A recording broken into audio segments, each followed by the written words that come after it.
Hello, my name is Kenneth Blackburn, and in today's video, we're going to be discussing modernism. Modernism covers the 20th century, and in America during the early portion of the century, it was defined by the temperance movement, which was rooted in America's Protestant churches to prohibit the use of alcohol. Some key features during this era was progressive era activism, which was widespread social activism and political reform across the country, the sinking of the Titanic, and the World Wars. After the assassination of President William McKinley, Theodore Roosevelt became the 26th and youngest president at the age of 42 in the nation's history. President Roosevelt vigorously led Congress and America toward progressive reforms and a strong foreign policy. In the U.S., Protestants, were more common than any other religion. Less than 20% of households were Catholic, and about 2% of the people born during this period claimed they were raised without religion. Americans produced their own leisure activities such as hunting, fishing, creating music, dances, and games. People could safely roam around their neighborhoods and even travel alone within the city.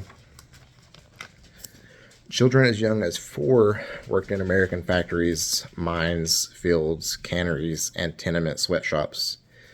Only 7 states required school attendance. Baseball was very popular and gained recognition as a major league in 1901 with 8 teams. Indoor plumbing wasn't common, neither was the house phone or a car. Women wore fancy hats with feathers and other decorations. The middle class and the wealthy women wore lacy, pastel-colored dresses with corsets and button-up shoes. Suits and black shoes were still common for men. This was known as Edwardian fashion. Moving on to some of the music background. During the final decade of the Romantic era, the traditional tonal system was leaning towards a more progressive and ambiguous tone. Arnold Schoenberg composed the second string quartet, Opus 10, with soprano. The last movement of this piece contains no key signature, marking a decisive transition point from Romanticism to Modernism. After World War I, a group of composers decided to return to past traditions for inspiration. This type of music became labeled as neoclassicism. I'm sure I said that wrong.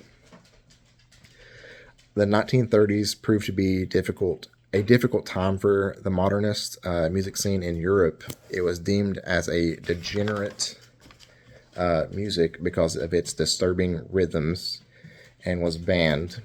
As a result of these new policies, new modernist composers were forced to flee to the U.S., while others were forced to compose their music in secret.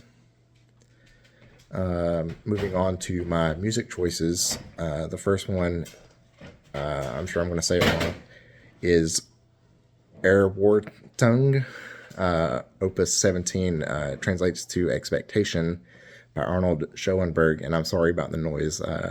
My dogs are with me today.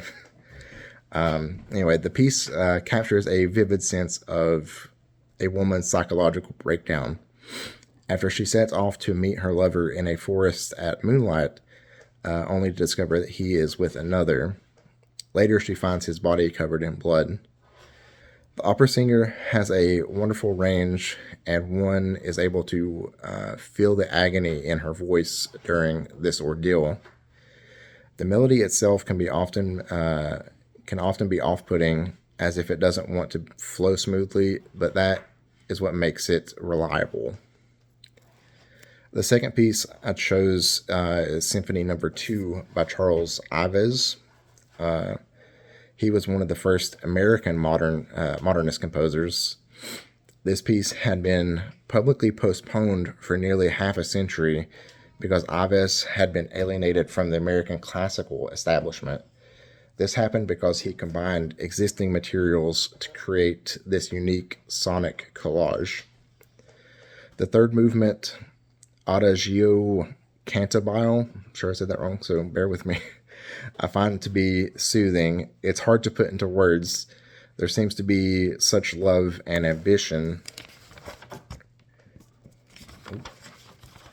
Overall, the piece is a movement that makes me want to paint on like a canvas. But painting it's not a hobby of mine, so it's very influential. And that's all I have. We'll see you next week.